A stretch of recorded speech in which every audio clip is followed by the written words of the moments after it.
No. No, this is unbelievable. This is unbelievable. Can we get some last looks over here? Where's Caroline? And where the hell are my sides? There's just blank pieces of paper. Really crafty today. You see that? Garbage.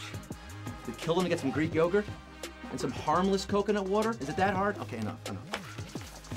Where's wardrobe? I hate this jacket. It smells like cranberry. Oh, hello. Welcome to HQ Movie Night. You know, when I started directing almost 18 years ago, I set out to tell stories. Stories like those birds that make nests out of their own saliva and that are then retrieved and boiled down into soup. But tonight, I've got a different story. I've got a quiz for you, baby. Yes, I am your writer, director, producer, actor, assistant to the color correction supervisor, Movie Night Shyamalan, Robert Zemeckis, Paul Thomas Anderson, Alfred Hitchcash, Martin High Scorsese, Judd Apatow, Francis Ford Coppo's colossal-sized Picassos, Scott Rogowski. Live in Technicolor from Weirdowood, with all 600,000 plus of you, including Angela Cantow, David, Adrienne, and happy birthdays to Brad Kimberly, Joe Bro, Lee He turning 22, Ashley Lewis, happy anniversary to Tracy and Tim on Long Island as well. Is this your first time phoning home with HQ? Elliot. Well, here's the call sheet. I'm gonna ask you 12 angry questions. If you give me 12 correct answers, I'll give you $5,000. Well, you split that with all the other winners. So it'll likely be a smaller amount, but hopefully enough to buy a movie ticket with a senior discount. I love the smell of trivia in the evening. HQties, I think this is the beginning of a beautiful friendship. All right, let's get quiet on the set. Places, people, places. Let's go back to one. Pictures up. Boom in the shot. Come on, we went through this in blocking. Get the boom out of there. Sound speeding. Marker.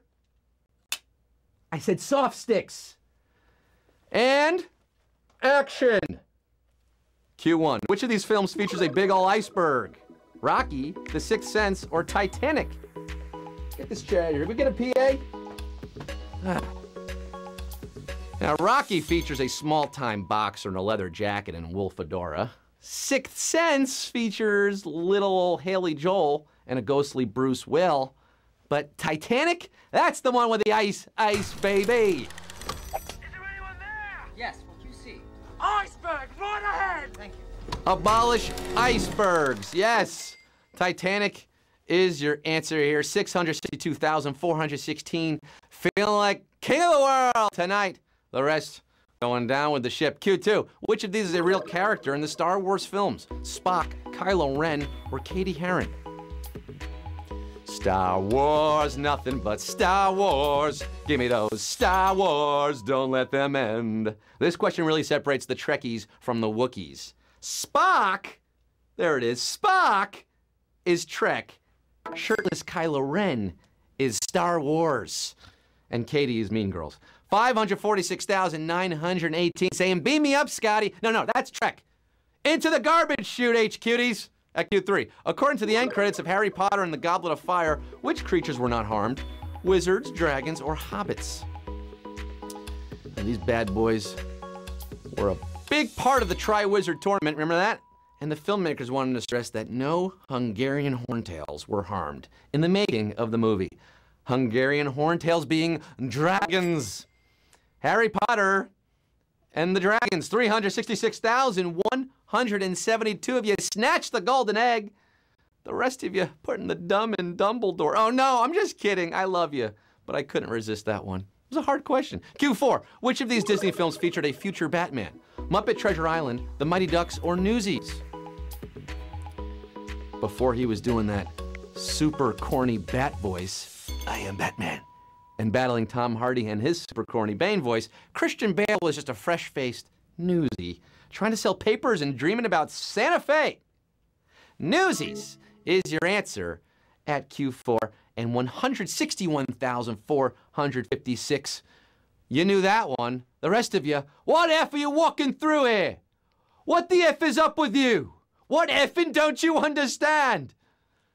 That's Christian Bale going nuts. Remember that? That was fun. Q5. At the end of Brokeback Mountain, what does Heath Ledger's character say when looking at his lover's shirt? Jack, I swear, I wish I could quit you, or Brokeback got us good. In the last lines of this 2005 neo-western, neo-rom-dram, Heath is thinking about Jake, who plays Jack, and starts choking up.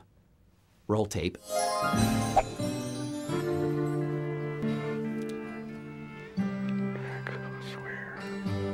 If you're not crying right now, you don't have a soul. Jack, I swear. Oh, and Jack.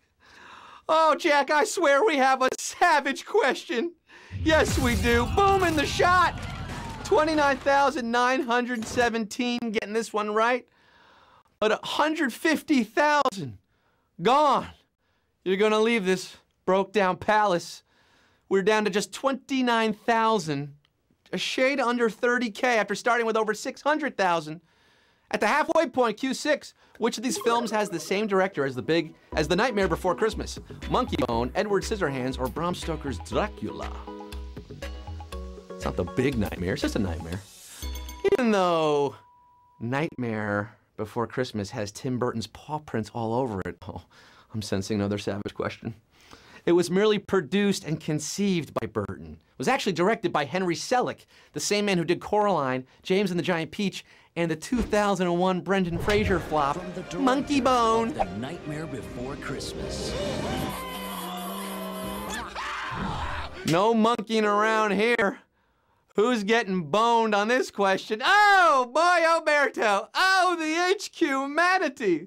We just lost another 50,000 of you in a back-to-back Jack. Savagery striking again at Q6. Just 3,630 cineasts remain. Pumpkin kings and pumpkin queens. You're getting Q7. And waiting to exhale, what does Angela Bassett do to her husband's car? Spray paint it, crash it, or set it on fire? Angela Bassett. That's more like it.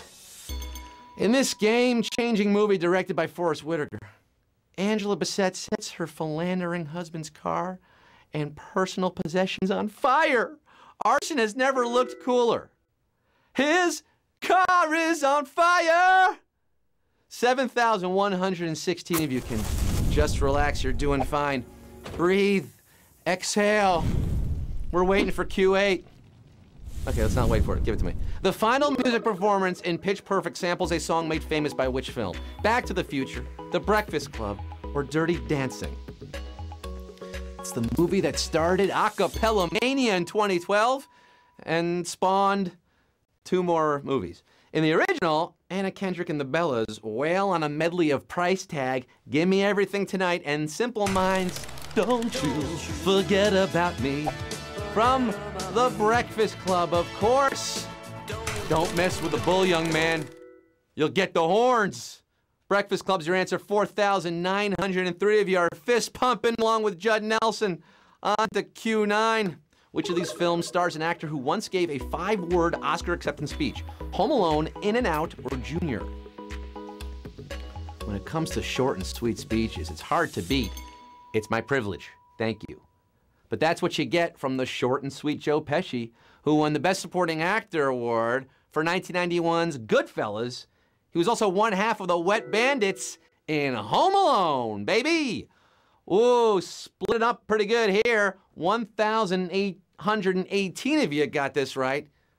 You're funny. Funny how? Funny how? Funny like a clown? We left the water running and we're hitting Q10.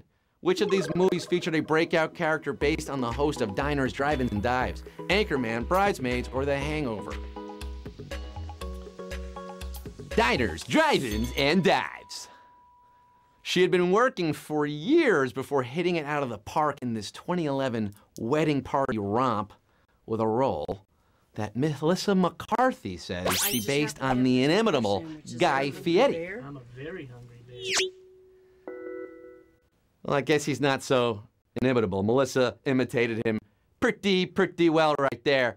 698 of you getting this one right. Bridesmaids is your answer, and we are heading to Flavortown. And Q11, the penultimate question. The first actor to refuse an Oscar voiced a character in what animated film? Rescuers Down Under, The Transformers, or Mulan? Started with over 500,000, down to just 698. You're gonna win some good money tonight, baby. 1986's Transformers movie, the animated one, memorably featured Orson Welles, but he never turned down an Oscar or a bottle of Paul Masson. But George C. Scott rejected the awards, calling the whole thing a goddamn meat parade. Good thing he didn't win one for Rescuers Down Under. Yeah. What's the present? Yeah, he plays the evil old poacher there. Remember that? We're going down to Q12 with 330 HQTs, punch drunk, but still standing here. You've made it so close. You came all the way to the end. The final credits are upon us. You can see it. It almost says Fiend. But you got to answer one more question. Q12, it all boils down to this.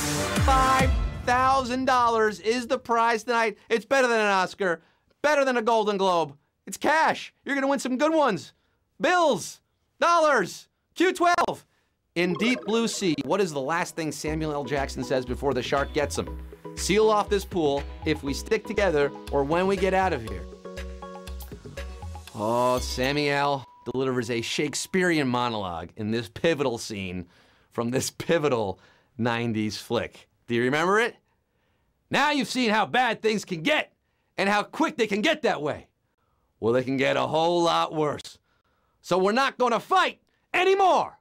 We're going to pull together and we're going to find a way to get out of here.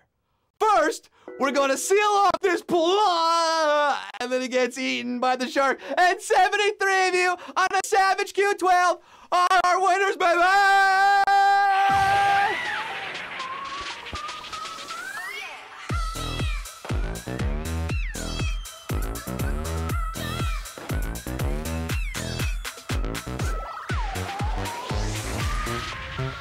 Oh, hats off to you, good sirs and madams. You have conquered HQ Trivia on movie night, and guess what that means? Because there are only 73 of you, you're making some serious moolah rouge tonight. $68.49 or $50. Going to get a free life. All right, maybe you used an extra life tonight. Kimmy Tabs, Thotties, Scotty's Thotties, Jen 32, Quiz Nealant, Vacant Froggy, Bad Danger, Matthews 85. Yeah, Matthews 85, I can tell that you are certainly a movie buff. Definitely you got that cinema face. I love it. I love all of you. That's a wrap, folks. That's a wrap. Break it down. Strike the set, but come back tomorrow. Our set is falling apart. Tomorrow, 9 p.m. That's right. Also 3 p.m. It's Friday tomorrow. We're doing our afternoon game at 3 and our night game at 9. That's double header, day-night double header for you. And of course, every night at 9 p.m. we're live, especially this Sunday. You don't want to miss this one. $25,000. Imagine if 73 people split $25,000. That would be like more than $68. I don't do math. I've been Scott Rogowski. You've been a wonderful audience. I hope you enjoyed tonight's screening. Signing off for tonight saying, the ball, his groin, it works on so many levels. Roll it again.